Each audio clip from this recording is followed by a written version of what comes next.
The morning air hung thick with the smell of burnt metal and diesel fumes. August 8, 1944.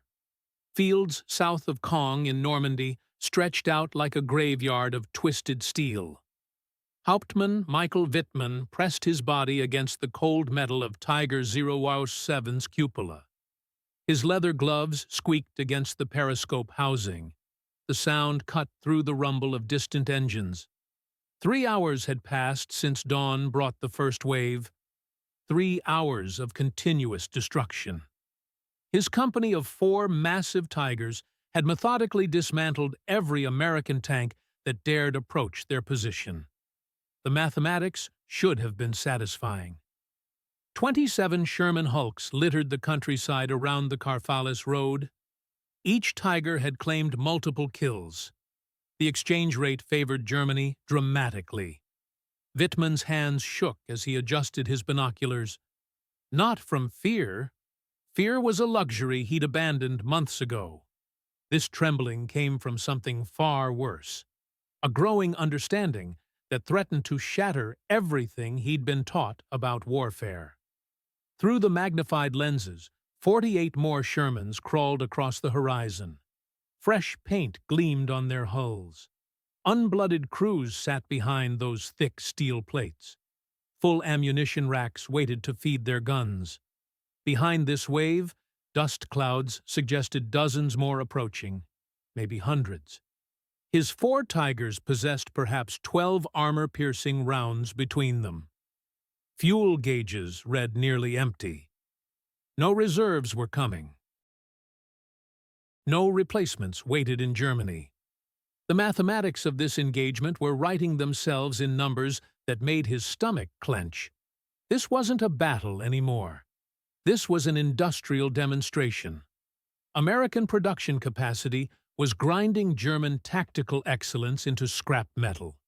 Every brilliant maneuver, every perfect shot, every display of superior engineering meant nothing against the endless stream of replacement vehicles rolling off Detroit assembly lines. Within minutes, Michael Vittmanns would join the growing list of German tank aces consumed by American industrial arithmetic. His legendary Tiger would become another burning hulk. Either a Sherman Firefly from the 1st Northamptonshire Yeomanry would claim him, or Canadian forces would deliver the killing blow. Military historians still argue about which unit fired the fatal shot. His final radio transmission, logged at 12:47 hours, would echo the despair of every German tanker facing impossible odds. Munition erschöpft, Gegner unbegrenzt. Ammunition exhausted, enemy unlimited. 5 words that captured the reality of industrial warfare. The story of German tank superiority had begun with such promise. May 26, 1941, at Berghof, Hitler's mountain retreat high in the Bavarian Alps. Ferdinand Porsche and Henschel and Son arrived with their competing prototypes for what would become the Tiger tank. The massive machines sat in the courtyard like steel cathedrals. Hitler moved between the prototypes with the enthusiasm of a child discovering new toys. The 88mm gun dominated his attention. This weapon could penetrate any Allied armor at ranges exceeding 2,000 meters. The thick steel plates would stop any enemy shell. German engineering had created mechanical perfection. "This tank," Hitler declared to his assembled generals, "will be worth a battalion of ordinary tanks. 1 Tiger will destroy a dozen enemy vehicles." His voice carried absolute conviction. Quality would triumph over quantity. Each Tiger would be a masterpiece of engineering precision. The Führerbefehl that followed established Germany's fatal miscalculation. German workers would handcraft each tank like medieval artisans creating suits of armor. American mass production, Hitler assured his staff, could never match German engineering excellence. Their tanks would be, in Goebbels' dismissive words, Detroit tin cans on tracks. The first Tiger rolled through the factory gates at Henschel's Kassel facility on August 4, 1942. 300,000 man-hours had gone into its creation. Workers had installed 26,000 individual parts with the precision of Swiss watchmakers. Master craftsmen had hand-fitted the transmission components. Skilled welders had spent days perfecting each armor plate joint. The interleaved wheel system alone represented a marvel of engineering complexity. This suspension distributed the tank's 57-ton weight across the ground with mathematical precision. Only experienced workers could accomplish the assembly. Each wheel required individual adjustment. Each torsion bar needed perfect tension. Oberst Wolfgang Thomalla stood in the Kummersdorf testing grounds watching the first Tiger navigate obstacles. His report glowed with optimism. This machine represents the pinnacle of German engineering. No enemy can stand against it. If we can produce 100 per month, the war is won. Germany would never produce 100 Tigers in any single month. The highest production figure, achieved in April 1944 after 2 years of optimization and desperation, reached 104 tanks. By then, American factories were completing 2,000 Shermans monthly. The numbers already told the story of Germany's defeat. American tank production began not with military conferences, but with a simple phone conversation. May 28, 1940. William Knudsen, former president of General Motors, answered his telephone in Detroit. President Roosevelt's voice carried urgency across the wire. "Bill, I want you to come to Washington. We need to build 50,000 planes and 50,000 tanks." Knudsen's response defined American production philosophy for the entire war. "Mr. President, we can't build the best planes and tanks, but we can build the most planes and tanks. And we can build them so any kid from Iowa can fix them with a wrench and a screwdriver." The Sherman tank emerged from this ruthlessly practical approach. At Aberdeen Proving Ground on August 31, 1940, Army Ordnance presented requirements that horrified traditional military engineers but delighted Detroit production experts. The tank must be simple enough for inexperienced workers to build. Parts must be interchangeable between all variants. Engines should run on multiple fuel types. Armor plates could be welded rather than precisely fitted. Major General Gladian Barnes, head of Army Ordnance, addressed the assembled contractors with brutal honesty. "I don't want a perfect tank. I want a good enough tank that we can build 1,000 for every 100 the Germans build. Make it reliable, make it fixable, and make it by the tens of thousands." The contrast between German and American production philosophy became starkly evident in their respective factories. At Henschel's Kassel plant, 9,000 skilled workers labored like medieval guilds to produce Tigers. The factory floor resembled a scaled-up craftsman's workshop. Master mechanics supervised apprentices through intricate procedures. Each tank was essentially hand-built to individual specifications. Workers signed their names on completed components, taking personal pride in their craftsmanship. Quality control involved multiple inspections of every part. No detail was too small for meticulous attention. Unteroffizier Franz Leibhardt worked at the Kassel plant before his draft notice arrived. Years later, he recalled the painstaking process. "We spent 3 days just on the final drive assembly. Every gear was checked with micrometers. Every weld was inspected 3 times. We painted identification numbers by hand. This was not mass production. This was art." Meanwhile, at Chrysler's Detroit Tank Arsenal, open September 15, 1941, the reality was radically different. The factory covered 1.25 million square feet, larger than all German tank factories combined. Instead of master craftsmen, the workforce consisted of former automobile workers, housewives, teenagers, and anyone who could learn to operate a riveting gun.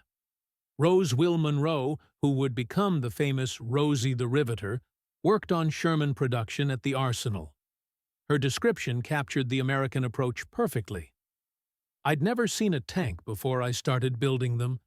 They gave us 2 days of training, then put us on the line. Everything was broken down into simple steps. I'd weld one seam, the tank would move, someone else would weld the next. We'd finish a tank in 4 hours."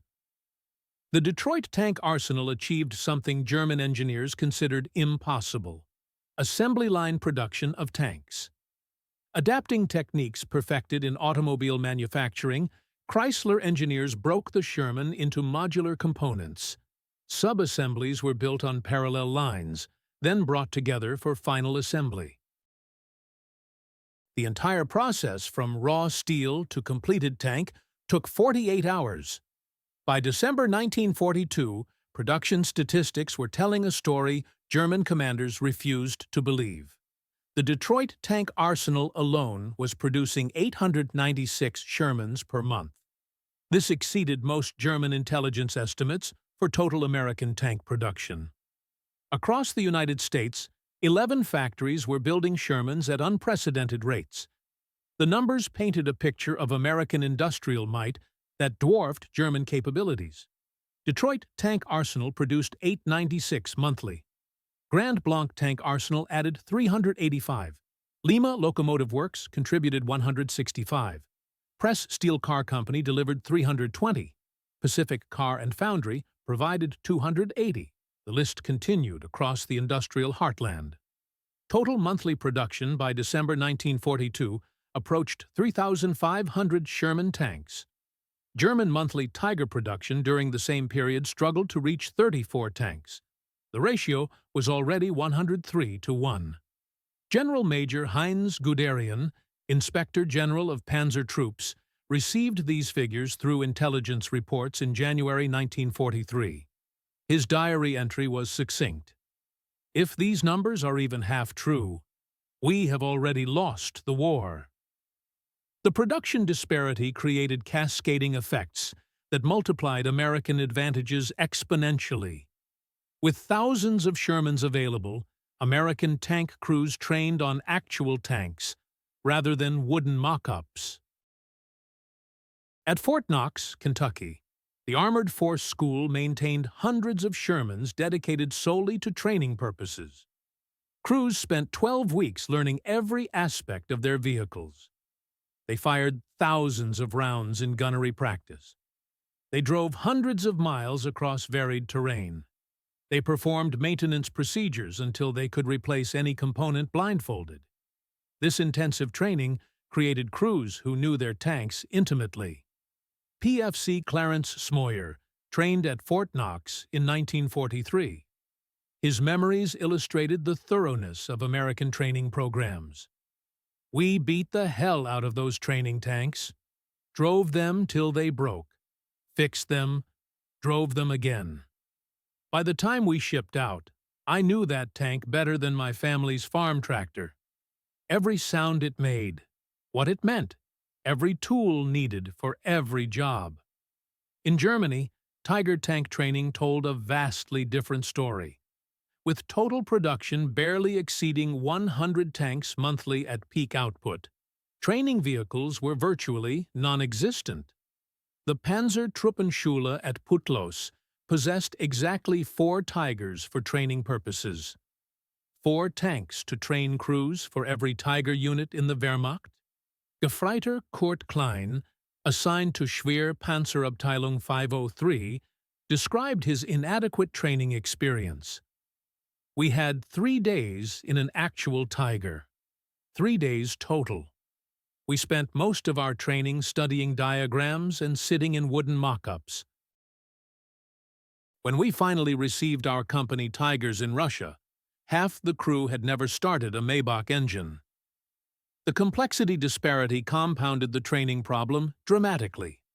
A Sherman tank contained 15,000 parts and required 50 different tools for field maintenance. The Tiger contained 26,000 parts and required 230 specialized tools. American crews could be trained to basic competence in 4 weeks. German Tiger crews needed 3 months to reach minimal proficiency. Time was something the Wehrmacht didn't have. Every week of training was a week not fighting. Every week not fighting allowed American production to build more tanks. The mathematical spiral was tightening around German necks like a noose made of steel and statistics. D-Day, June 6, 1944, marked the beginning of the mathematical demonstration that would devastate German armored forces across Western Europe. The Allies landed with 4,000 tanks, mostly Shermans, with 8,000 more waiting in England for transport across the Channel. Against this overwhelming force, Germany had assembled its finest. The total Tiger production since 1942 amounted to 1,347 tanks. Of these, approximately 430 were operational across all fronts combined. The remainder had been destroyed, abandoned, or were undergoing repairs in German workshops. In Normandy itself, the Germans could muster just 102 Tigers to face the Allied invasion.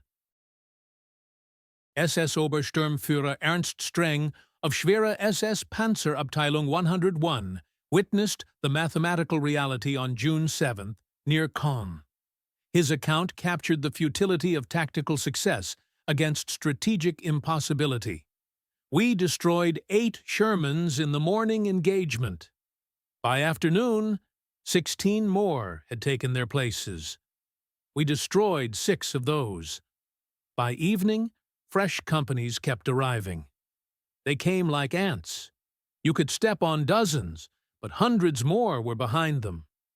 The replacement rate revealed the true story of American industrial dominance.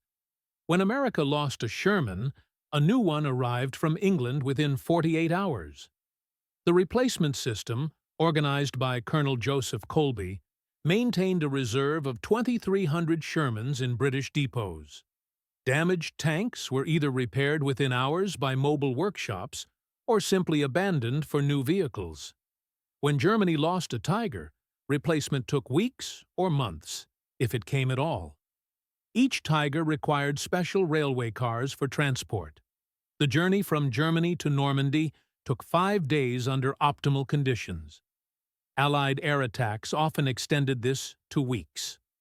Of 45 Tigers dispatched to Normandy in June 1944, only 17 arrived intact. June 13, 1944, provided military historians with the perfect microscopic view of the production war's impact on tactical combat. SS Obersturmführer Michael Vittmanns' action at Villers-Bocage has been celebrated as the pinnacle of German tank warfare. In roughly 15 minutes, tanks under Vittmanns' command destroyed 14 tanks, 15 personnel carriers, and 2 anti-tank guns of the British 7th Armoured Division. Though historians still debate whether all kills were Vittmanns personally or included his entire company's achievements, Nazi propaganda proclaimed it as proof of Aryan superiority and Tiger invincibility. What they didn't report to the German people was the aftermath that followed this tactical success. Within 72 hours, the British 7th Armoured Division had received complete replacement of all lost vehicles from depot stocks. Vittmanns' Tiger Company, which lost 3 Tigers in the subsequent fighting, would not receive replacements for 6 weeks. The tactical victory had become a strategic defeat through simple arithmetic. Lieutenant Colonel John Cloudsley Thompson of the 7th Armored Division later wrote about the mathematical reality they faced. Vittmann was brilliant, no doubt about that. But brilliance is exhaustible. Industrial production is not. He could destroy our tanks faster than we could brew tea, but we could replace our tanks faster than he could reload. The production numbers only told part of the story of American industrial dominance. Each Sherman in combat required a complex supply chain that delivered specific quantities with mechanical precision. Every tank needed 150 gallons of fuel, replenished every 100 miles. Each required 104 rounds of ammunition as basic load. Oil and lubricants demanded 30 gallons for proper maintenance. American logistics delivered this supply stream without fail. The Red Ball Express, operating from August to November 1944, employed 6,000 trucks running continuously from Normandy beaches to frontline positions. These convoys operated around the clock, racing supplies forward faster than German forces could interdict them. In a single day, August 29, 1944, the Red Ball Express delivered 12,342 tons of supplies. This included 800,000 gallons of fuel, 3,000 tons of ammunition, and supplies for 28 divisions. The scale of this logistical achievement dwarfed anything Germany could accomplish even under peacetime conditions.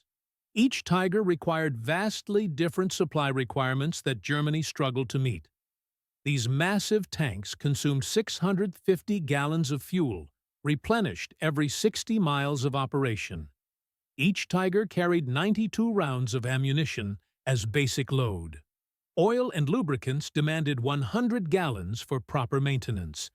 Most critically, Tigers required specialized spare parts manufactured only in Germany and premium fuel that became increasingly scarce. German logistics crumbled under this weight of complexity and scarcity. A Tiger battalion moving 100 miles required 40,000 gallons of fuel, more than most German depots contained by late 1944. The specialized Maybach HL-230 P45 engine required high-octane fuel that Germany could barely produce under wartime conditions. By late 1944, Tiger units were often immobilized not by enemy action, but by empty fuel tanks and missing spare parts. Hauptmann Wolfgang Schölich of Schwere Panzerabteilung 506 reported in August 1944, "We have 6 operational Tigers, but fuel for perhaps 30 kilometers. The Americans pass our hidden positions in endless columns. We dare not engage. We would destroy a dozen, 2 dozen, and then sit helpless as the 100 behind them crushed us." Sherman tanks were designed for maintenance by conscripts with basic mechanical training. The entire transmission could be replaced in 4 hours using standard tools.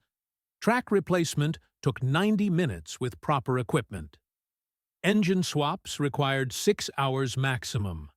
Every major component was accessible without removing other systems. The sloped armor that critics claimed was inferior to Tiger, thick vertical plates, had a significant practical advantage. Damaged plates could be cut off and welded on by any competent welder using standard equipment. Field repairs that would immobilize a Tiger for weeks could be completed on Shermans in hours. Technical Sergeant Robert Early, maintenance chief for the 3rd Armored Division, explained the American advantage in simple terms. The Sherman was like a farm tractor with armor. Any kid who'd worked on his dad's John Deere could figure it out. We had replacement everything: engines, transmissions, turrets, tracks. Something broke? Unbolt it. Bolt on a new one. We'd have a knocked-out Sherman running again before the Germans finished diagnosing what was wrong with their Tiger. Tiger maintenance represented a nightmare of mechanical complexity that German field units were increasingly unable to manage. The interleaved wheel system, brilliant for weight distribution, required removing up to 9 wheels to replace one damaged inner wheel. This was a 12-hour job under ideal conditions with proper equipment and trained mechanics. The transmission, a masterpiece of engineering with 8 forward gears, required specialized tools and trained mechanics for any serious repair. The Maybach engine, powerful but temperamental, needed constant adjustment and premium fuel to function properly. Each major repair required components that might be weeks away in German supply chains. Feldwebel Hans Bauer, Tiger mechanic with Schwere Panzerabteilung 502, described the impossible reality they faced. In Russia, We had a Tiger with transmission damage. The replacement transmission was in Germany. It took 3 weeks to arrive. Installing it required removing the turret. We needed a 15-ton crane. No crane was available. The Tiger sat useless for 2 months, while Shermans passed us every day. By mid-1944, the mathematics of production had created a cascading crisis Germany couldn't solve through tactical brilliance or engineering excellence. Each Tiger required a crew of 5 highly trained specialists, each representing months of irreplaceable training time. The commander needed minimum 6 months of specialized training. The gunner required 4 months of gunnery instruction. Training a complete Tiger crew properly required 19 man-months of instruction time. Germany was losing Tiger crews faster than training facilities could replace them. Every crew lost represented not just 5 men, but nearly 2 years of collective training investment that could never be recovered. When Tiger 007 was destroyed near Sintho on August 8, 1944, killing Michael Vittmanns and his crew, Germany lost 60 man-months of irreplaceable training and years of combat experience. The Americans faced no such crisis. By 1944, Fort Knox was graduating 2,000 fully trained Sherman crews monthly. The standardization of the Sherman meant any crew could operate any tank in the American inventory. Individual crew members could be replaced from a pool of 10,000 trained replacements waiting in England. This flexibility allowed American units to maintain combat effectiveness despite casualties. Staff Sergeant Lafayette Poole, commanding a Sherman named In the Mood, described the American advantage in human terms. "We lost our loader at St. Lo. Within 2 hours we had a replacement who'd trained on the exact same tank model at Knox. He knew every ammunition rack, every control." We didn't miss a beat. While Normandy demonstrated the mathematical impossibility of German victory in Western Europe, the Eastern Front revealed it as complete apocalypse. Operation Bagration, launched June 22, 1944, deliberately on the 3rd anniversary of Germany's invasion of the Soviet Union, saw the Soviets deploy 4,080 tanks against Army Group Center's 495 tanks, including just 29 operational Tigers. The Soviets had learned from American production methods and applied them with Russian ruthlessness. The T-34, crude compared to the Tiger, could be produced in 3,000 man-hours versus the Tiger's 300,000. Soviet factories were producing 2,000 T-34s monthly by mid-1944. When Germans destroyed 3 Soviet tanks, 5 replacements appeared. When they destroyed 5, 10 appeared. Obergefreiter Ernst Lindemann of Schwere Panzerabteilung 505 recorded the mathematical horror in his diary. July 5th, we destroyed 16 T-34s near Minsk. July 6th, 22 more appeared. We destroyed 11. July 7th, 45 T-34s attacked. We destroyed 19 before running out of ammunition. July 8th, 60 T-34s. We had 2 Tigers operational. We retreated. The Soviets had also received 4,102 Shermans through Lend-Lease, more than 3 times the total number of Tigers ever built. These American-built tanks arrived with full ammunition loads, spare parts, and maintenance manuals translated into Russian. Soviet crews trained on them using American methods adapted for Russian conditions. The Italian campaign provided German tank crews with their clearest view of American industrial might in action. The confined terrain meant tank battles occurred at close range, where Tiger advantages were minimized. More importantly, German crews could observe American replacement rates directly without the confusion of mobile warfare. At the Battle of Monte Cassino, Oberleutnant Friedrich Bucher of Schwere Panzerabteilung 508 kept a detailed engagement log. February 15th, destroyed 4 Shermans near Route 6. February 16th, 8 new Shermans in same position. Destroyed 3. February 17th, 12 Shermans attacking. February 18th, count 22 Shermans. We have 4 Tigers operational, 12 rounds per tank remaining.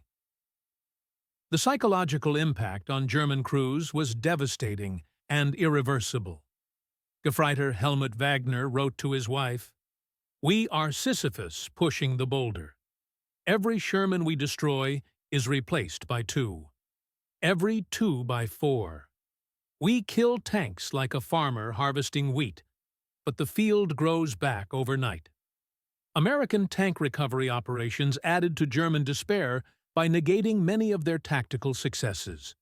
The 16th Armored Recovery Battalion could retrieve and repair damaged Shermans faster than Germans could confirm their destruction.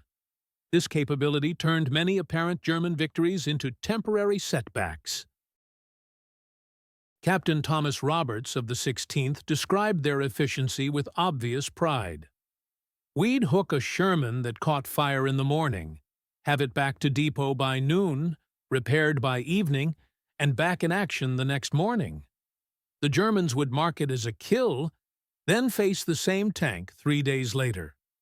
The production statistics became intensely personal stories on factory floors across America.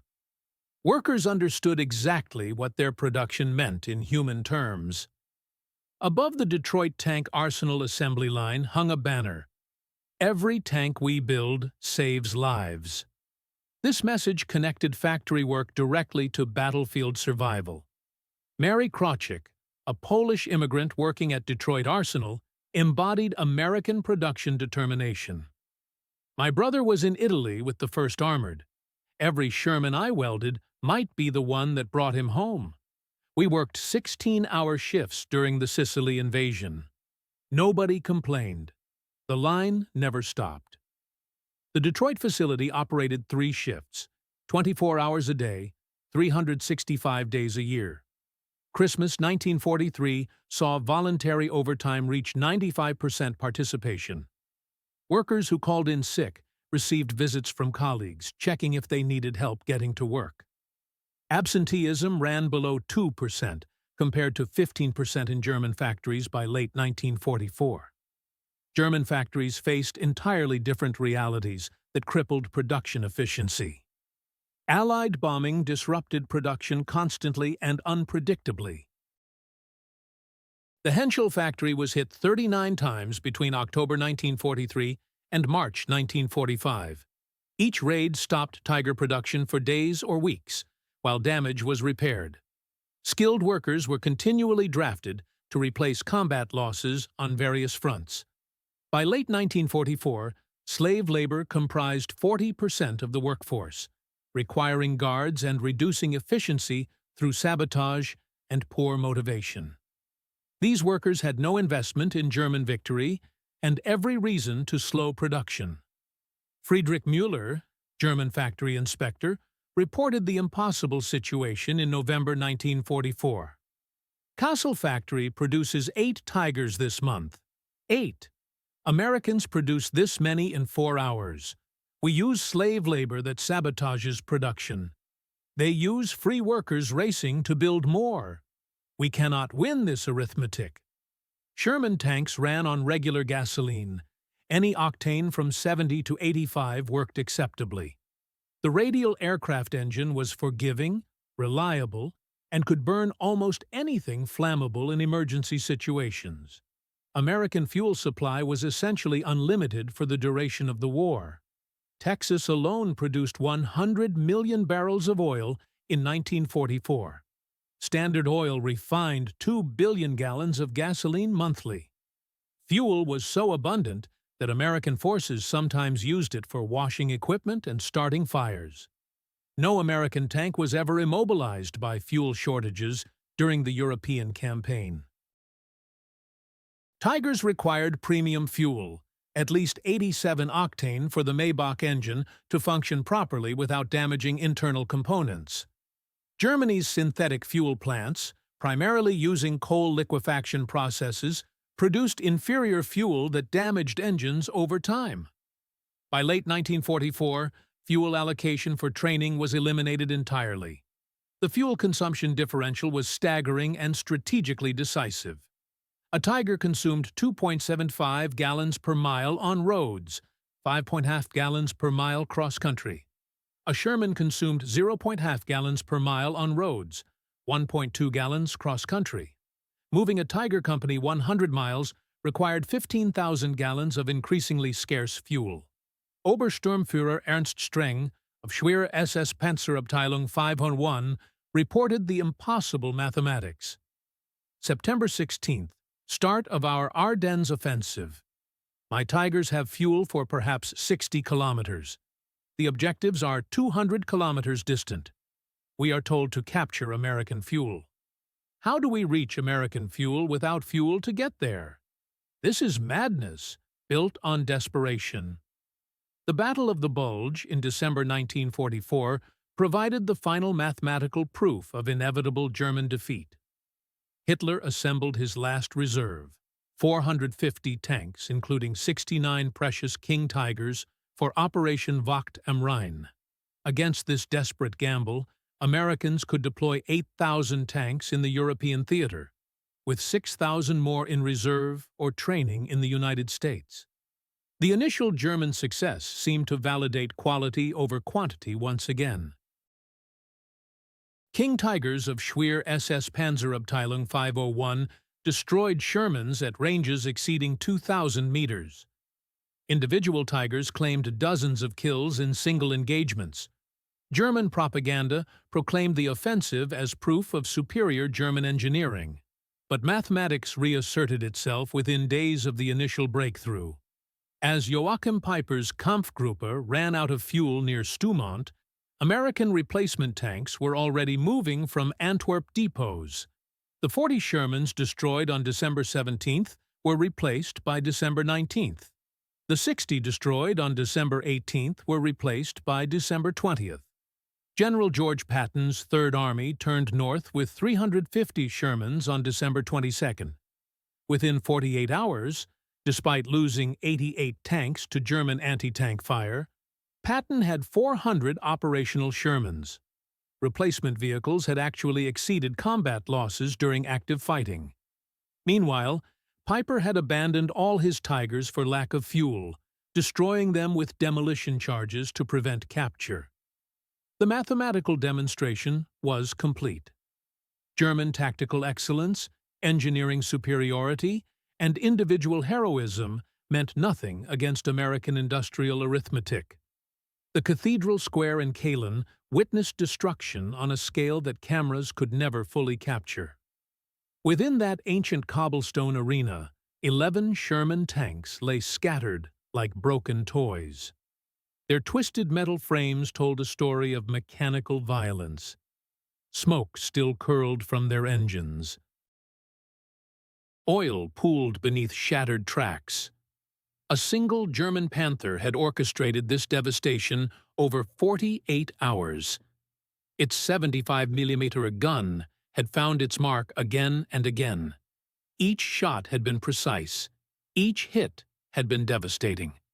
The American crews never stood a chance against such overwhelming firepower. But 500 meters away, a different scene was unfolding. One that revealed the true nature of this war. Within 24 hours of the massacre, 15 fresh Shermans had rolled into the square. Their crews were eager. Their tanks were pristine. Their fuel tanks were topped off. The Panther that had caused such destruction sat abandoned. Its ammunition was exhausted. Its fuel was gone. Its crew had vanished into the night. Tactical victory belonged to Germany. Strategic victory belonged to America. This pattern would repeat across every battlefield. Numbers told the real story of this conflict. Quality meant nothing when quantity was endless. Excellence became meaningless when replacement was immediate. The mathematics of war were cold and unforgiving. Feldwebel Gustav Schreiber had served as gunner in that victorious Panther crew. He survived the war to tell his story. His memories carried both pride and bitter understanding. His unit had achieved magnificent kill ratios against enemy armor. 258 enemy tanks fell to their guns. Most were Shermans. Each kill had been clean. Each shot had been perfectly placed. The crew had worked with mechanical precision, but replacement Shermans appeared faster than they could destroy them. 258 tanks might be replaced in 7 days. American production lines worked around the clock. Fresh tanks rolled off assembly lines every few hours. His Panzer Company had lost 12 Panthers during the same period. Only 2 replacement tanks arrived in 6 months. Each loss hurt more than the last. Each destroyed Panther meant permanent reduction in combat power. Every tactical victory brought strategic defeat one step closer. The mathematics were simple and brutal. Germany could win every battle and still lose the war. Superior equipment meant nothing without superior numbers. Human resources followed the same grim arithmetic. America trained 250,000 tank crewmen during the war. These men learned their trade in safety. They practiced on adequate equipment. They arrived at the front with months of preparation. Germany managed perhaps 40,000 trained crewmen for Tigers and Panthers combined. Many received minimal training. Most learned their job under fire. All understood their expertise could never be replaced. When American crews died, 5 trained replacements waited in replacement depots. Fresh faces arrived weekly. New crews brought energy and hope. The supply seemed endless and renewable. When German Tiger crews perished, their knowledge died with them. Years of training vanished in moments. Experienced commanders became statistics. Technical expertise evaporated like morning mist. Sergeant Joe Sanders served with the 2nd Armored Division throughout the European campaign. He understood the American advantage better than most. His unit always knew more Shermans were coming. 50 tanks might be rolling up behind them at any moment. Individual tank crews could afford calculated risks. If their Sherman took a hit, survival was the priority. Bail out fast. Walk to safety. Get another tank. Return to the fight within hours. German crews faced entirely different mathematics. Each Tiger represented months of production time. Every tank was irreplaceable. Every crew was precious beyond measure. This knowledge changed everything about how they fought. Psychological warfare was as important as actual combat. Americans knew they could afford losses. Germans knew they could not. That difference affected every decision on every battlefield. Confidence versus desperation shaped the outcome. Crew quality deteriorated as the war progressed. By March 1945, American tank crews averaged 6 months of comprehensive training before seeing combat. They knew their equipment intimately. They understood basic tactics. They worked as cohesive teams. German Tiger crews received 2 weeks of training if they were lucky. Boys aged 16 found themselves driving 68-ton King Tigers. These massive machines required expert handling. Instead, they got frightened children with minimal instruction. Gefreiter Wilhelm Hauptmann had driven trucks for the Hitler Youth Organization. His tank training lasted exactly 4 days in an obsolete Panzer IV. Then he was assigned to a brand new King Tiger. The machine terrified him from the first moment. His commander had worked as a store clerk 2 months earlier. The gunner had fired exactly 5 practice rounds. Together they faced American crews with a full year of training. The outcome was predetermined by preparation levels. These fundamental differences reflected deeper philosophical approaches to warfare. Germany pursued engineering perfection in every detail. Each Tiger represented the pinnacle of mechanical achievement. Every component was precisely manufactured. Every system was carefully integrated. The Tiger's 80mm gun could destroy any Allied tank at 2,000 meters. Its thick armor could deflect most enemy shells. Its sophisticated transmission provided smooth power delivery across all terrain types. Its interleaved road wheels distributed weight perfectly across soft ground. America chose production efficiency over individual excellence. Each Sherman was merely adequate for its intended role. The 75mm gun struggled against heavy German armor. Its own protection was vulnerable to German weapons. The transmission was simple rather than sophisticated. The suspension was basic rather than complex. But adequacy was enough when multiplied by overwhelming numbers. America could build 36 Shermans for the cost of manufacturing one Tiger. Simple mathematics determined strategic outcomes. Quantity had its own quality. William Knudsen observed Sherman production lines in 1943. He understood American philosophy better than anyone. The best tank was not the most technically advanced design. It was the tank that arrived when commanders needed it most. A Sherman fighting in France was worth 10 perfect tanks, still on engineering drawing boards. Availability trumped capability in industrial warfare. Presence mattered more than performance. Numbers conquered quality through sheer persistence. Albert Speer served as German armaments minister throughout the conflict. His 1969 memoirs revealed painful understanding of German mistakes. They had sought perfection and achieved paralysis instead. Every improvement delayed production schedules. Every modification required expensive retooling. Meanwhile, Americans built identical tanks in staggering quantities. They won through arithmetic rather than engineering excellence. Mass production created its own advantages that individual quality could never overcome. Standardization enabled systematic victory. Operational readiness rates revealed the true cost of complexity. Shermans achieved 90% availability in combat units. Of 100 tanks in any American formation, 90 would be running on any given day. Mechanical failures were rare events. When breakdowns occurred, repairs happened quickly. Simple systems rarely failed catastrophically. When they did malfunction, parts were abundant everywhere.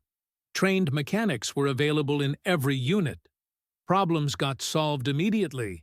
Tigers achieved 35% operational readiness by late 1944. Of 100 Tigers, if any unit possessed that many, only 35 would be combat-ready at any time. Complex systems failed constantly under stress. The sophisticated transmission required major maintenance every 500 miles. The interleaved road wheels collected mud that froze solid in Russian winters. Tanks became immobilized until crews chipped the ice free by hand. Major Hans Kruger served as maintenance officer for Schwer Panzerabteilung 503. His January 1945 report documented the maintenance crisis in stark numbers. Of 45 Tigers on unit strength, 11 were operational that morning. 8 tanks awaited transmission replacements that would never arrive. 6 needed complete engine overhauls. 12 required major track repairs. 8 suffered from multiple simultaneous failures that made repair impossible. 3 Tigers were cannibalized to keep one running. Americans simply abandoned damaged Shermans and received brand-new replacements. German units performed mechanical miracles just to maintain minimal combat strength. By early 1945, American production had created something beyond mere numerical superiority. It had generated complete strategic freedom for field commanders. Operations could be planned knowing losses would be replaced immediately. Tanks could be traded for tactical objectives without hesitation. Shermans became expendable assets in the grand strategic equation. Commanders used them like ammunition rather than precious equipment. This flexibility transformed how battles were fought and won. General Omar Bradley understood the exchange ratios perfectly. American forces might lose 4 Shermans for every Tiger they destroyed, but they possessed 10 Shermans for every German Tiger. The mathematics were beautifully simple and utterly decisive. America could afford the exchange indefinitely. Germany could not sustain such losses for even short periods. Attrition warfare favored the side with deeper reserves. Industrial capacity determined ultimate victory. German commanders faced complete strategic paralysis by war's end. Every Tiger lost meant permanent reduction in future combat capability. Every operation required calculating whether objectives justified irreplaceable losses of men and machines. By March 1945, standing orders prohibited Tiger units from engaging unless absolutely necessary for survival. These magnificent weapons sat hidden while Sherman columns rolled past. Fear of loss paralyzed the very units designed for combat excellence. General Major Wolfgang Langer commanded remnants of a panzer division in the war's final months. 8 Tigers remained under his command. 900 Shermans operated in his defensive sector. The disparity was overwhelming and hopeless. If he revealed his Tiger positions, artillery and aircraft would destroy them within hours. If he kept them hidden, Sherman columns would overrun his positions anyway. He was reduced to watching German defeat through tank periscopes. When Germany surrendered on May 8, 1945, production statistics told the complete story of industrial warfare. German Tiger production had peaked in 1943 and declined steadily afterward. Raw material shortages limited output. Bombing disrupted manufacturing schedules. Tiger Y production totaled 1,347 tanks between August 1942 and August 1944. Tiger II, King Tiger production reached 489 to 492 vehicles between January 1944 and March 1945. Combined Tiger production approached 1,839 tanks over nearly 3 years. American Sherman production dwarfed German efforts completely. All Sherman variants totaled 49,234 tanks produced between February 1942 and July 1945. Additional British and Canadian factories added over 2,000 more Shermans. Total Allied Sherman production exceeded 51,000 tanks. The ratio was devastating for German hopes. 27.7 Shermans existed for every Tiger ever built. But production numbers only told part of the mathematical story. Operational reality was even more lopsided. In May 1945, fewer than 20 Tigers remained operational with Wehrmacht units. Approximately 35,000 Shermans were operational worldwide at the same moment. The gap between potential and reality had grown into an unbridgeable chasm. Crew training statistics revealed another dimension of American advantage. Fewer than 200 trained German Tiger crewmen remained available in May 1945. Over 40,000 trained American Sherman crewmen were ready for deployment to the Pacific Theater. A 1975 reunion at Fort Knox brought together American and German tank veterans for honest discussion. The conversations revealed how deeply production mathematics had affected both sides throughout the conflict. Truth emerged from shared memories. Otto Carius had scored over 150 tank kills as Germany's second highest-scoring tank ace. His Tiger had dominated every battlefield where it appeared. Yet he understood the futility of individual excellence against industrial might. They were fighting mathematics rather than Americans, he explained to the assembled veterans. Destroying 10 Shermans meant 20 would appear the next day. Combat became arithmetic rather than tactics. Individual excellence could not defeat an avalanche of adequacy. Staff Sergeant Clyde Branson had commanded Shermans in 3 different armored divisions. 2 tanks had been shot from under him. He survived to command a 3rd. His perspective was refreshingly honest about American limitations. Most American tank crews were not aces like Otto, he acknowledged. They did not need to be exceptional individuals. They needed to be adequate and numerous. Wars were won by production lines rather than heroes. The reunion's most poignant moment came when former Oberst Hans von Luck asked American veterans a direct question. Did they know their numbers would overwhelm German skill regardless of individual tank quality? Did they understand the mathematical inevitability? Sergeant Ray Hopkins provided the American answer. Every replacement depot they passed contained hundreds of brand-new Shermans. Letters from home described factories running 3 shifts daily. They knew German crews faced the entire American industrial machine. The disparity was so overwhelming that Americans almost felt sympathy for their opponents. German tankers were fighting impossible odds with inadequate resources. Individual courage could not overcome systematic advantages. American mass production created ripple effects far beyond simple numerical superiority. With thousands of surplus Shermans available, experimentation became possible on a massive scale. Specialized variants appeared monthly throughout the war. Sherman Firefly mounted British 17-pounder guns. Sherman Jumbo carried extra armor protection. Sherman Calliope fired rocket barrages. Sherman Crab cleared minefields with rotating flails. Sherman DD crossed beaches with flotation screens. Sherman Dozer pushed obstacles aside with bulldozer blades.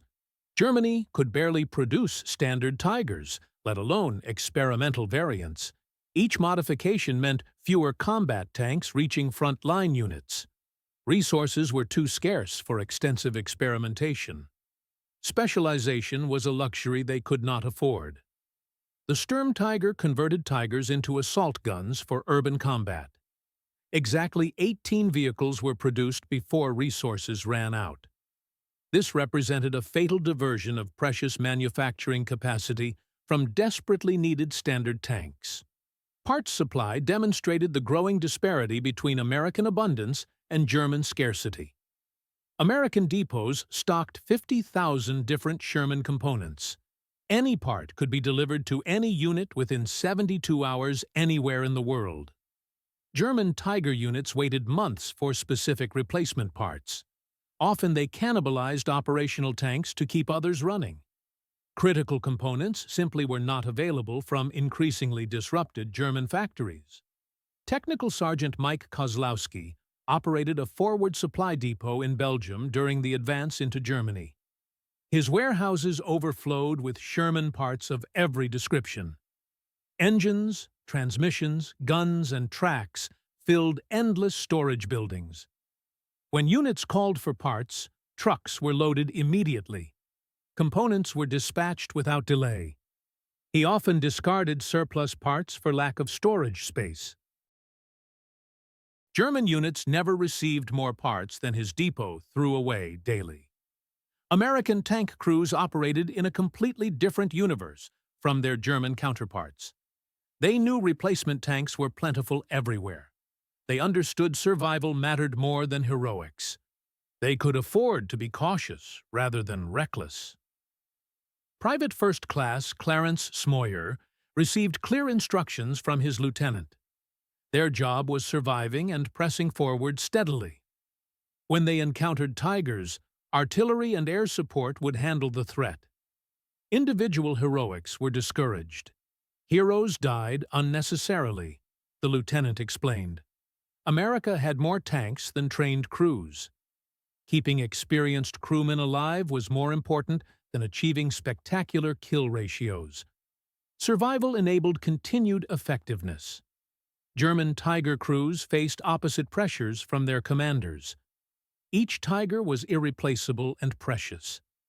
Every crew represented months of training investment. Yet they were expected to fight against impossible numerical odds while achieving kill ratios that mathematics made meaningless. Feldwebel Karl Broman served as gunner in Schwer Panzerabteilung 502 throughout the Eastern Front campaign. He understood the psychological burden perfectly. They had to kill 10, 20, or 30 enemy tanks to justify their Tiger's existence.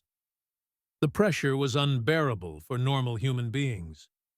They were soldiers transformed into accountants. Every engagement required calculating whether enough enemies had been killed to justify the resources invested in their tank. Behind production statistics lay infrastructure differences that ultimately determined campaign outcomes. American factories operated in complete safety from enemy attack. Detroit, Chicago, and Pittsburgh produced at maximum capacity without fear of bombing raids. Workers arrived well-rested, properly fed, and highly motivated. Raw materials flowed without interruption from secure sources. Quality control systems caught defects before tanks left factory premises. Everything operated with mechanical efficiency. German factories operated under constant threat from Allied bombing campaigns. The Henschel Works in Kassel was bombed 39 times. The MAN factory in Nuremberg was hit 27 separate times. Production schedules were constantly disrupted. Workers spent nights in air raid shelters and days clearing rubble from damaged facilities. Materials arrived sporadically as bombing severed rail connections. Quality suffered as exhausted workers and slave laborers made increasing numbers of mistakes. Hans Müller managed production at the Henschel facility throughout 1944. His October report documented cascading problems that plagued German manufacturing. The previous night's air raid had destroyed the heat treatment facility completely. Tiger armor plates had to be sent to Essen for processing, if trains were running. Essen had been bombed Tuesday. The alternative was Dortmund, which had been bombed Thursday. 200 Tiger hulls awaited armor installation. Perhaps 20 tanks would be completed that month instead of the planned 50. American production faced no such obstacles to consistent output. The Fisher Tank Arsenal in Grand Blanc, Michigan, employed 4,500 workers in perfect safety. They worked regular 8-hour shifts in comfortable conditions. They lived in decent housing with their families. They shopped in stores stocked with consumer goods. Their children attended well-funded schools. Morale remained high throughout the conflict. Mass production created learning curve advantages that Germany simply could not match under wartime conditions. Every 1,000 Shermans produced reduced unit manufacturing costs by 8%. Production improvements were implemented across all factories simultaneously. By 1944, Detroit Arsenal was building Shermans 60% faster than in 1942, while using fewer workers per tank. Efficiency improvements accumulated month after month without interruption from external threats. Lieutenant Colonel Robert Young analyzed production efficiency improvements throughout the war. Worker suggestions led to continuous process improvements. A woman operating sheet metal presses noticed that changing welding sequences could save 4 minutes per tank. This suggestion was implemented across all Sherman production facilities immediately. The change saved 3,300 production hours monthly. That was sufficient time to build 40 additional Shermans each month from the same workforce. German production experienced reverse learning curves as the war progressed. Experienced workers were drafted into military service. Quality declined as replacements lacked proper training. Material shortages forced increasingly complex substitutions that complicated manufacturing processes. Allied bombing intensified throughout 1944 and 1945. Production was dispersed to smaller facilities that lacked economies of scale. Tiger production time increased from 300,000 man-hours in 1942 to 450,000 man-hours by late 1944. Each Tiger cost more resources and took longer to build as conditions deteriorated. This was the exact opposite of American manufacturing experience. Efficiency declined rather than improved over time. costs rose rather than fell. The Tiger's technological superiority came with hidden costs that multiplied under wartime pressure. The sophisticated Maybach engine required 120 different parts that were unique to Tiger tanks. No other German vehicle used these specialized components. The complex transmission needed specialized tools for maintenance and repair. The precision 80mm gun required careful handling and specific maintenance procedures. Every technological advantage increased manufacturing complexity and logistical burden. The Sherman's deliberate simplicity became its greatest strategic strength. The Ford GAA engine shared many parts with standard truck engines. Components were interchangeable across different vehicle types. Maintenance could be performed with common tools. The transmission was essentially a modified truck design that mechanics understood instinctively. The 75mm gun was adapted from proven anti-aircraft weapons. Everything was reliable, repairable, and familiar to American industrial workers. Master Sergeant Tom Williams maintained Shermans for the 4th Armored Division throughout the European campaign. He could fix Sherman tanks using parts from trucks, jeeps, or any other American vehicle. Improvisation was always possible. Needed a fuel pump? A truck pump would work perfectly. Needed electrical components? A Jeep alternator would fit with minor modifications. Flexibility was built into the design philosophy from the beginning. German Tigers needed exact parts manufactured in specific factories. Substitution was rarely possible. Improvisation was nearly impossible. The precision that made Tigers superior in combat made them vulnerable to supply disruptions. American production superiority became a psychological weapon beyond simple numerical advantages. Captured German tank crews were deliberately shown American tank parks containing hundreds of brand-new Shermans. They toured repair depots, rebuilding damaged tanks within hours. They witnessed casual waste of materials that revealed unlimited resources. Perfectly good equipment was discarded rather than repaired. The message was clear and devastating to German morale.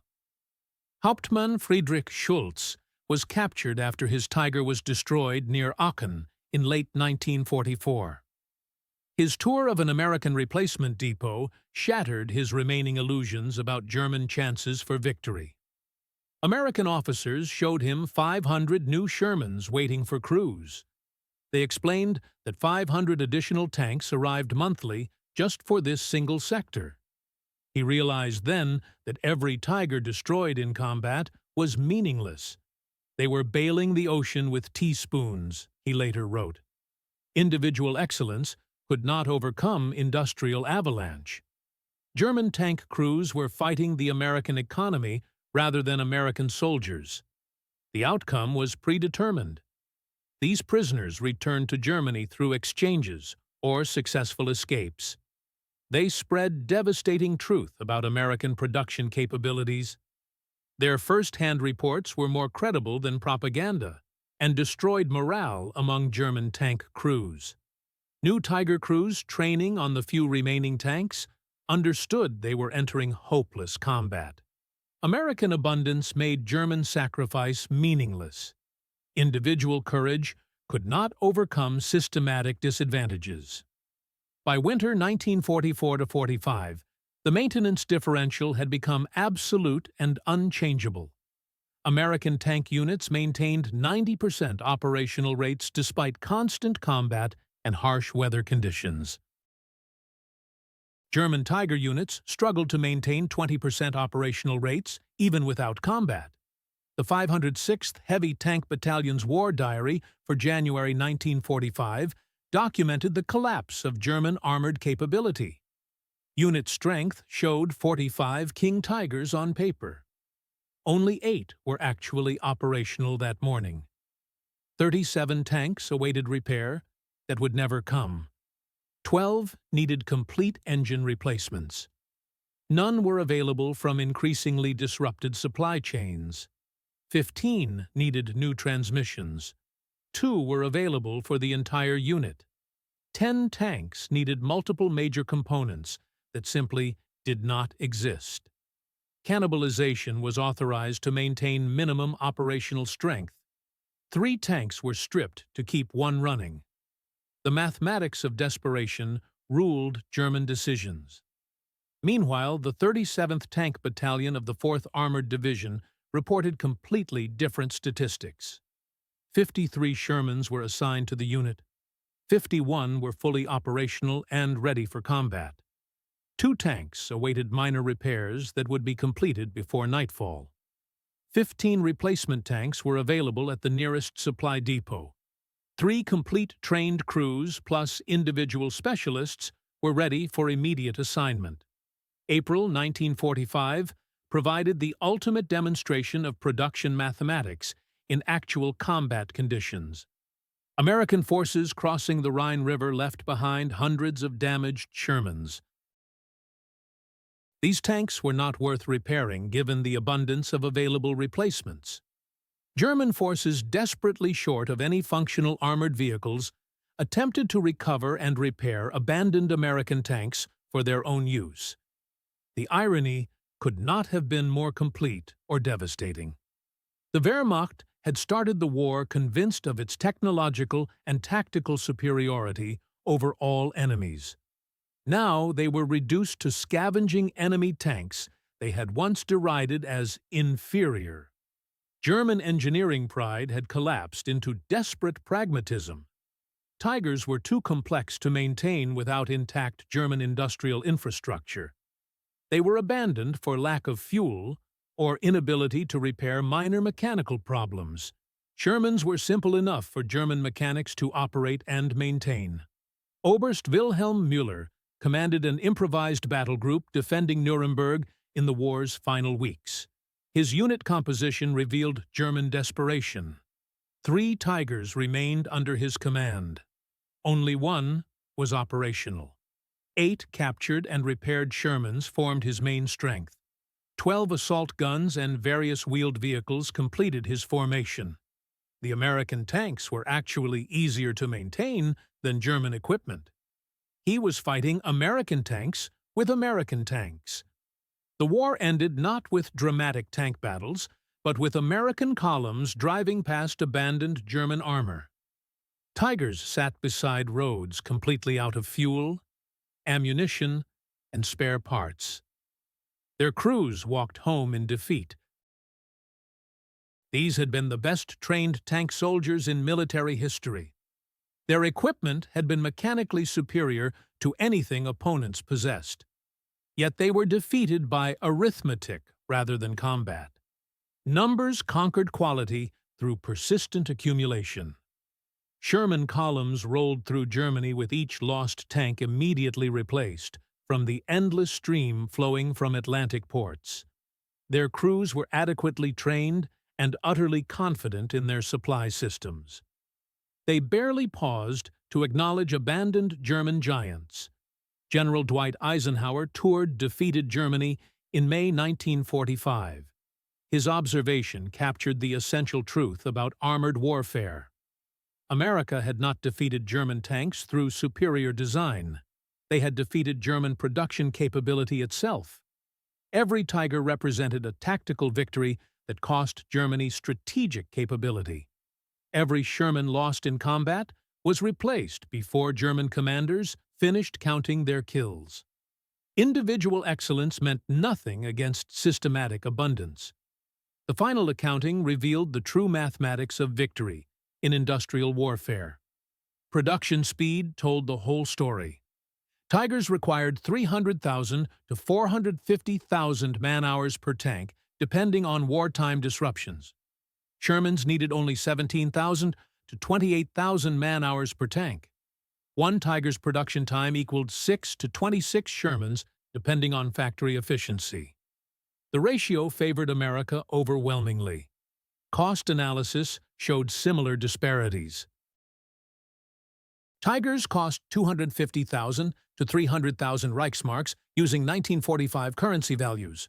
Shermans cost 40,056 Narns to $64,150, according to official U.S. Army procurement records from August 1945. Direct comparison was difficult due to wartime currency manipulations, but American advantages were clear.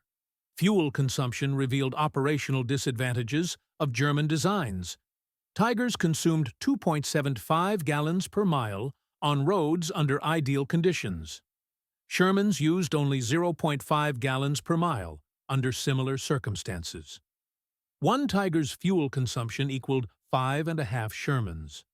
Maintenance requirements showed the hidden costs of complexity. Tigers needed 10 hours of maintenance for every hour of operation. Shermans required 1 hour of maintenance for every 10 hours of operation. One Tiger's maintenance burden equaled 100 Shermans. Training time demonstrated the human cost of sophisticated equipment. Tiger crews needed 19 man-months of minimum training before combat deployment. Sherman crews required 5 man-months of standard training. One Tiger crew's training time equaled 4 Sherman crews. Post-war analysis by both American and German officers reached identical conclusions about the conflict's outcome. The Tiger was possibly the best individual tank of World War II in terms of pure combat capability. No Allied tank could match it gun for gun. The Sherman was adequate at best in direct tank versus tank combat. Its armor was thin. Its gun was weak. Its mechanical reliability was the only clear advantage. But wars are not won by individual excellence alone. Systematic superiority determined ultimate victory. Industrial capacity mattered more than engineering perfection. Production numbers trumped performance specifications. Quantity possessed its own quality that individual excellence could never overcome. Colonel Robert Cameron wrote the official U.S. Army history of armored operations. His conclusion captured American success perfectly. The Sherman succeeded not despite its mediocrity, but because of its very adequacy and simplicity. Simplicity enabled mass production on scales Germany could never match. Reliability enabled continuous operations without complex maintenance. Standardization enabled instant replacement from abundant stocks. Mediocrity was sufficient when multiplied by overwhelming numbers. The Tiger failed not despite its excellence, but precisely because of that same excellence. Complexity prevented mass production under wartime conditions. Sophisticated systems reduced operational readiness to unacceptable levels. Uniqueness prevented replacement when losses occurred. General Major Friedrich von Mellenthin provided the most succinct analysis of German armored defeat. His post-war assessment contained just 21 words that explained everything. Germany built 1,347 Tigers. America built 49,234 Shermans. Everything else is mere commentary on those statistics. Behind production numbers lay human costs that revealed the true price of German quality over quantity philosophy. Tiger crews understood their tanks were irreplaceable. They fought to the death rather than abandon equipment that could never be replaced. Of approximately 8,000 German Tiger crewmen trained throughout the war, fewer than 2,000 survived to see peace. This represented a devastating 75% casualty rate. Excellence demanded the ultimate sacrifice from those who operated it. Sherman crews understood replacement tanks were plentiful everywhere. They readily abandoned damaged vehicles to save their lives. Of approximately 250,000 American tank crewmen trained during the conflict, 6,500 died in combat, representing a 2.6% casualty rate. The production philosophy that seemed to value machines over human life actually saved lives through sheer abundance. Crews could be cautious because equipment was expendable. Survival became the priority because tanks were replaceable. Sergeant John Irwin had 3 Shermans shot from under him during the European campaign. Each time he escaped unharmed. Each time he received a new tank within hours. His experience illustrated American doctrine perfectly. Crews were taught that tanks were expendable, but trained personnel were precious. Bail out quickly when hit. Walk back to friendly lines. Get another tank from the depot. Return to combat as soon as possible. Machines could be sacrificed to save lives. German crews fought like their tigers were made of pure gold, he observed. To them, the tanks actually were that valuable. They died trying to save irreplaceable machines. Americans lived by abandoning replaceable equipment. The production battle between Tigers and Shermans established principles that shaped post-war military thinking worldwide. The United States had proven that industrial capacity was the ultimate weapon in modern warfare. The ability to produce, supply, and replace equipment faster than enemies could destroy it. This negated tactical disadvantages through strategic abundance. Superior individual performance meant nothing against overwhelming systematic advantages. The lesson was learned by allies and enemies alike. The Soviet Union observed American success and adopted similar mass production strategies for Cold War competition. The T-54-55 became the most produced tank in military history, with over 100,000 built. This doubled total Sherman production figures. Simplicity, reliability, and overwhelming numbers became hallmarks of Soviet armor doctrine. Quality was sacrificed for quantity on even greater scales than American wartime production. The lesson of industrial warfare had been learned completely. Germany learned from defeat and abandoned complex perfection for practical sufficiency. Post-war Leopard tanks emphasized reliability and ease of maintenance over maximum individual capability. German industry rebuilt using American production principles learned during occupation. This became the foundation for Europe's manufacturing powerhouse in subsequent decades. The defeat of perfectionist philosophy enabled practical success in peacetime competition. Adequacy, multiplied by abundance, conquered excellence, limited by scarcity. At the 1985 Fort Knox reunion, veterans from both sides rendered their final verdict on the Tiger versus Sherman debate. 40 years after the war's end, truth emerged from shared understanding of what had actually occurred. Otto Carius provided perhaps the most honest assessment from the German perspective. The Tiger was unquestionably a mechanical masterpiece. In any tournament of single combat, it would defeat every Allied tank of the war period without question. But wars were not tournaments between individual machines. They were contests between industrial systems. The Sherman was a tool of American industry. American industry won the war through systematic abundance rather than individual excellence. German crews killed Shermans like cutting grass in a field, he explained. But grass grew faster than they could cut it down. Individual excellence could not overcome systematic abundance. This was not failure of the Tiger or success of the Sherman. This was simply the reality of industrial warfare in the 20th century. Factories mattered more than workshops. Assembly lines conquered craftsmen's benches. Mass production defeated individual craftsmanship through sheer persistence and accumulation. Sergeant Wardell Henderson commanded 5 different Shermans through France and Germany. Each time his tank was destroyed, a replacement appeared within hours. His perspective represented American understanding of the conflict's true nature.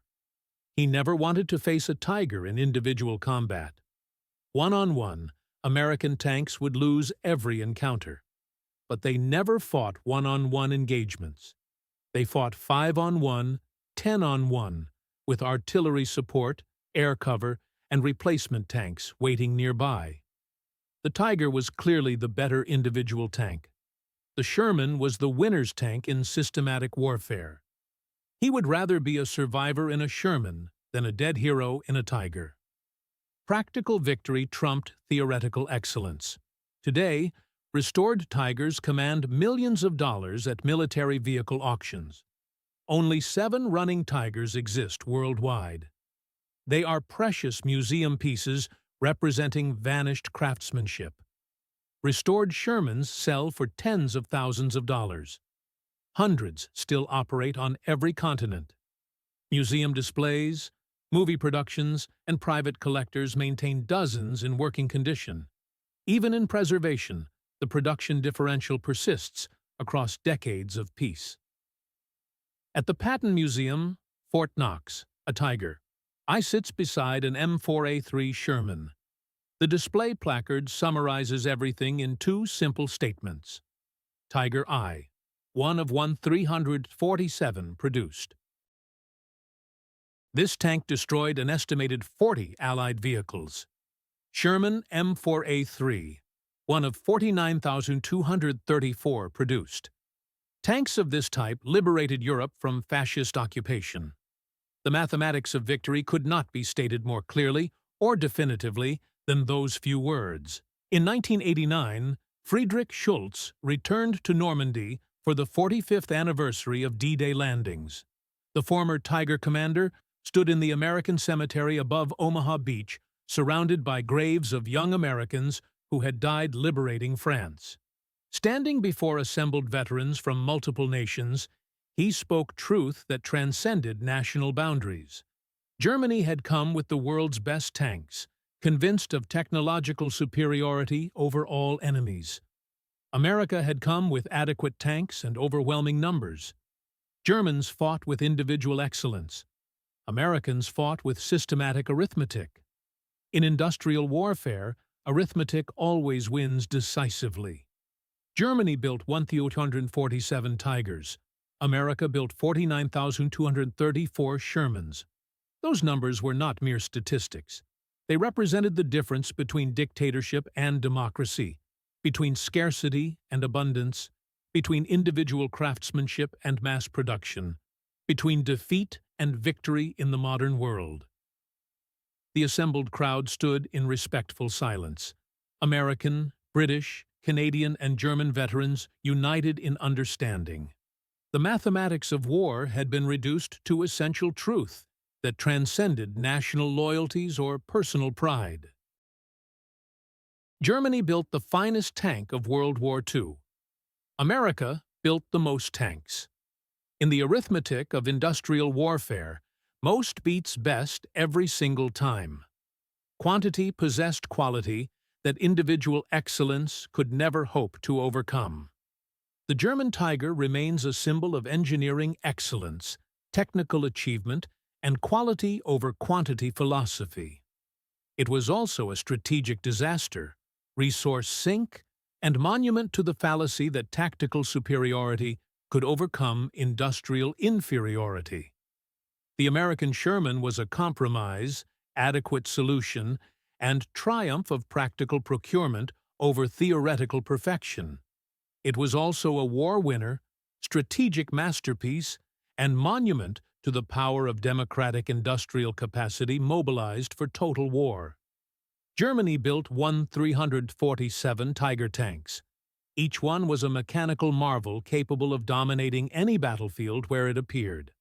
America produced 49,234 Shermans and buried the Third Reich beneath an avalanche of adequate tanks crewed by adequately trained men. The numbers tell the entire story of industrial warfare. Everything else, as Mellenthin observed, is indeed commentary on mathematical reality. The Tiger versus Sherman debate was never really about tanks at all. It was about production philosophy, industrial capacity, and the mathematics of modern total war. Germany lost the conflict in Detroit factories long before losing it on European battlefields. They were defeated not by better tanks, but by more tanks. Not by superior quality, but by overwhelming quantity. Not by tactical excellence, but by strategic arithmetic. The Tiger remains a symbol of German engineering pride. The Sherman remains a symbol of American production power. but the ratio of 49,234 to 1,347 remains the only statistic that ultimately mattered. Mathematical proof that in industrial warfare, the assembly line defeats the craftsman's bench every single time, without exception.